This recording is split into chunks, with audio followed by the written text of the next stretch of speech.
जब पीड़ित और आतंकित वर्ग की पीठ पीछे हटते हटते दीवार से लग जाती है महादेवी, जब उनके लिए और पीछे हटना संभव ही नहीं होता, तो फिर वो अपने प्राणों की रक्षा करने के लिए आगे बढ़ जाते हैं।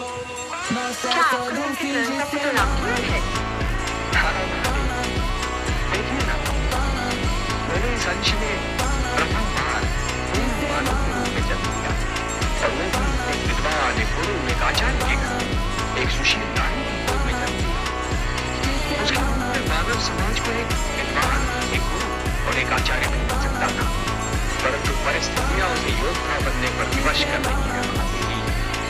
उसके हाथ से पुस्तक छीनकर उसमें शस्त्र मारे, जो दोनों हाथों से ज्ञान लुटा सकता था महादेवी, उसके दोनों हाथों में धनुष और बाण पकड़ा दिए परिस्थितियों ने। सत्ताधारी वर्ग की निरंकुशता दमन को जन्म देती है। दमन उत्पाद का कारण बनता है, उत्पाद अराजकता उत्पन्न करता है, और फिर अराजकता विद्रोह का रूप धारण कर लेती है महादेवी। महादेवी, सारा संसार मुझे पालनहार के रूप में जानता है। तो ऐसा हुआ महादेवी, जैसे श्रावण की घनघोर घटा वर्षा के स्थान पर सूरज की तपती किरणें लुटाने लगे।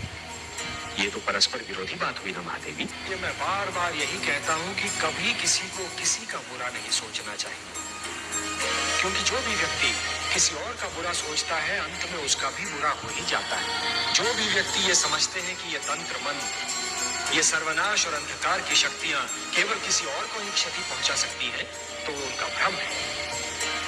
सत्य तो ये है महादेवी कि जो ईश्वर के सच्चे भक्त होते हैं, जो स्वयं ईश्वर पर संपूर्ण विश्वास करते हैं, ये तंत्र मंत्र की शक्तियां उनका बाल भी नहीं बांका कर सकती। इस प्रकार द्वेष और घृणा का मारा व्यक्ति पड़ोसी के घर को जलते हुए देख ये भूल जाता है कि उसी अग्नि की लपटें स्वयं उसका घर भी जला सकती है।